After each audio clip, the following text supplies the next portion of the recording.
Hello बच्चों, चलिए प्रश्न देखते हैं। निम्न में से कौन सा कथन असत्य है? रोगजनक बैक्टीरिया 90% मानव बीमारियां फैलाते हैं। एंटीबायोटिक की बड़ी संख्या एक्टिनोमाइसिटिस जैसे स्ट्रेप्टोमाइसिस से उत्पन्न होती है, जो कि एक फंजाई वर्ग है।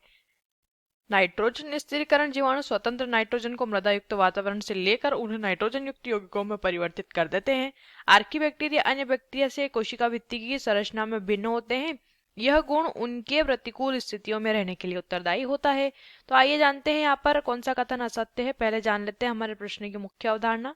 यहाँ लिखेंगे मुख्य अवधारणा। हमारे प्रश्न की मुख्य अवधारणा में हमें बताना है यहाँ पर असत्य कथन बताना है। प्रश्न में क्या पूछा गया है, इन चारों में से असत्य कथन कौन सा है। एक एक कथन को समझते हैं। सबसे पहले बात करते हैं कथन ए जो दिया है, रोगजनक बैक्टीरिया 90% मानव बीमारियां फैलाते हैं। ये जो कथन दिया है ये बिल्कुल सही दिया हो, ये कथन सही है, क्योंकि जो जो हमारा क्या होते हैं, जो रोगजनक बैक्टीरिया होते हैं उनके द्वारा कई सारे रोग जैसे कि टीबी हो गया, कोलेरा, टाइफॉइड, उदाहरण लिख लेते हैं जैसे कि टाइफॉइड हो गया, टाइफॉइड, टीबी हो गया, टीबी ठीक से इसे लिख लेंगे, टाइफॉइड हो गया, टीबी हो गया, टी बी रोग यानी ट्यूबरकुलोसिस हो गया, कोलेरा, टिटनस, ये सभी इनसे ही होते हैं, रोगजनक बैक्टीरिया से होते हैं। तो 90% मानव बीमारियां, संक्रामक बीमारियां जो है वो बैक्टीरिया की वजह से होती है।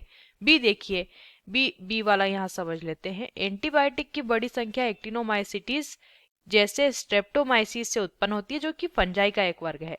जबकि जो एंटीबायोटिक है, एंटीबायोटिक क्या करता है हमारे शरीर में संक्रमण, कौन से संक्रमण, जीवाणु संक्रमण से हमारी रक्षा करने के लिए एंटीबायोटिक का प्रयोग करते हैं। और ये जो एंटीबायोटिक होती है, एंटीबायोटिक एंटीबायोटिक एंटीबायोटिक जो होती है इसकी बड़ी संख्या यानी ज्यादा मात्रा में एंटीबायोटिक उत्पन्न की जाती है स्ट्रेप्टोमाइसिस स्ट्रेप्टोमाइसिस से। और स्ट्रेप्टोमाइसिस जो है ये एक प्रकार का फंजाई नहीं बल्कि एक प्रकार का जीवाणु होता है। तो ये कथन गलत दिया हुआ है, क्योंकि यहाँ पे कहा है कि एक फंजाई वर्ग है जबकि ये एक जीवाणु का वर्ग है।